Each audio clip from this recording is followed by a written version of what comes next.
But who can give back? If you don't have, if you can take care of yourself, you can't help anybody else. And so we're here to help you, prepare you to be able to take care of yourself. And if you are a NASA scholar or a NASA fellow, you are going to go places. And for us, for the professors in this program, for any one of our students, failure is not an option. Mediocrity is not acceptable. Just the ordinary is not acceptable. You do not only have to survive, but you have to excel. And you have to do well and make us proud.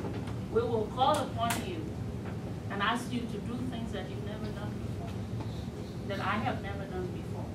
And you have to be willing to, because we know you are able to rise up, step up to the plate and do those things. In the past year, I'm just going to go briefly. Last year that we're working very hard.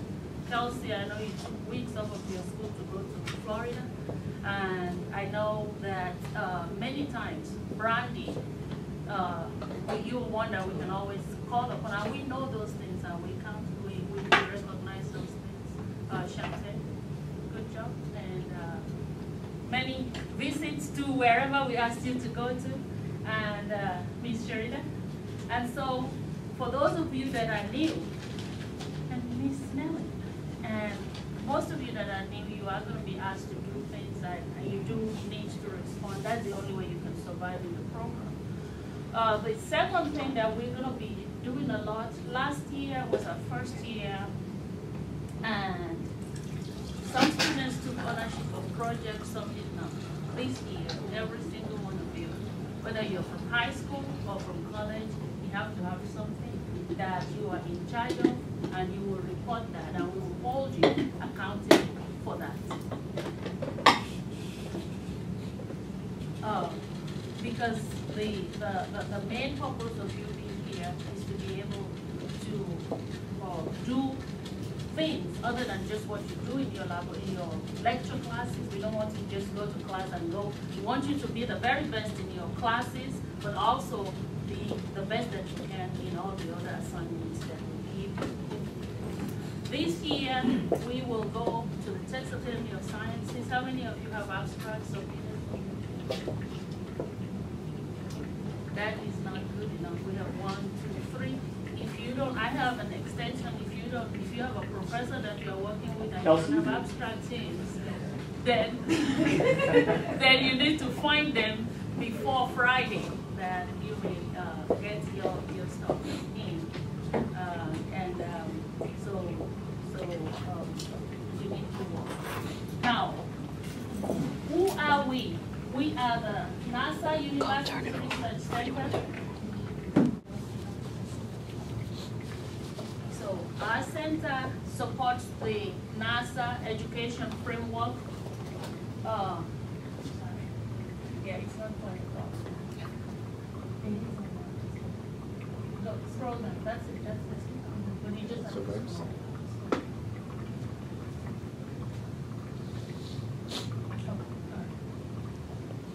So, I'm actually scroll down to the scroll.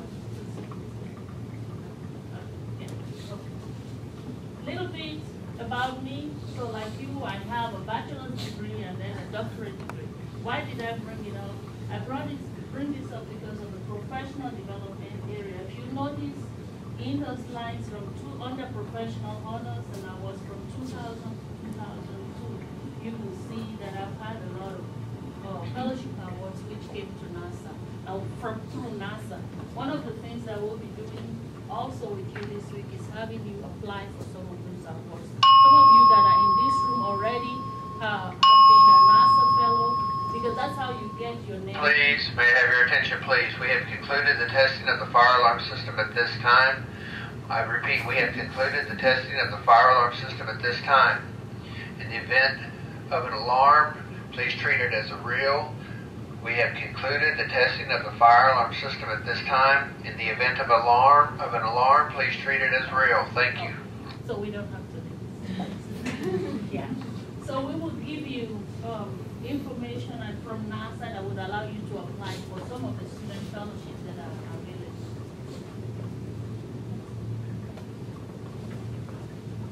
Now, why did our center, the CIBA, is the second URC that TSU has.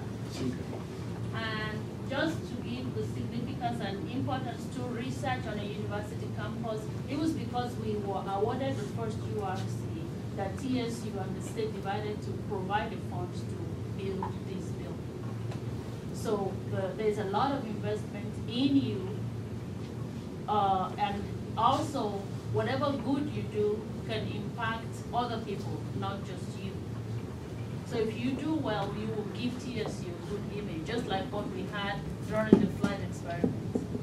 Next slide. So our purpose is to support outcome 1 of NASA Education Strategic Framework. What is that? That is to educate and to engage. If you, in the sciences, there are persons that are described as underrepresented in science, technology, engineering, and math, the so-called STEM fields. Many of those are African Americans, Native Americans, Hispanic Americans, and females. So we are working to engage and educate those people in STEM areas. Hopefully that will increase the number of professionals that can enter the NASA workforce. In terms of research focus, we are addressing environmental and human concerns related to manned exploration of space. So we're looking at the effects of microgravity. Many of you are involved in that in